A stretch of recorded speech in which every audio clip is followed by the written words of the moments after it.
Hello everyone, હું આવી છું મમ્મીના ઘરે અમરેલી. બહુ દિવસથી આવી હતી પણ હમણાં ટાઈમ નહોતો મળતો મને વિડીયો અપલોડ કરવાનો કે રીલ બનાવવાનો. આજે મારું ફેવરિટ જમવાનું બન્યું છે, એટલા માટે હું ખાસ તમને બધાને બતાવું છું, નજીકથી બતાવું. આ મારું ફેવરિટ સબ્જી છે, ગુવાર બટેકાનું શાક બનાવ્યું છે. આમાં મસ્ત વઘારેલા ભાત બનાવ્યા છે, પ્લસ મારી ફેવરિટ લસણવાળી કઢી બનાવી છે. પછી આમાં છે રોટલી ગરમ ગરમ, અને આ મારી ફેવરિટ છાશ, શીતલની છાશ છે. રોજની મારે એક ટાઈમની એક કોથળી મારે જોઈએ, કારણ કે અહીંયા આવો એટલે મારે આ છાશ જોઈએ.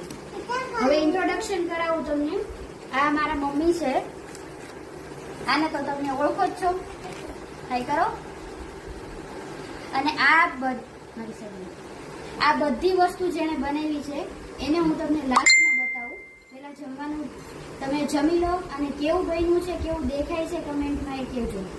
આ છે મારી સૌથી નાની બેન, બહુ જ મસ્ત જમવાનું બનાવે છે. તો એણે આજનું જમવાનું બધું બનાવ્યું છે. અને આ અમારા આ પાર્સલને તમે ઓળખો છો ને, સિદ્ધિ, હાય કરો. અને આ છે મારી સૌથી નાની તો નહીં, બચલી બેન છે. તો આજે અમે બધા ભેગા છીએ જમવામાં. તમે બધા આવી જાઓ જમવા માટે.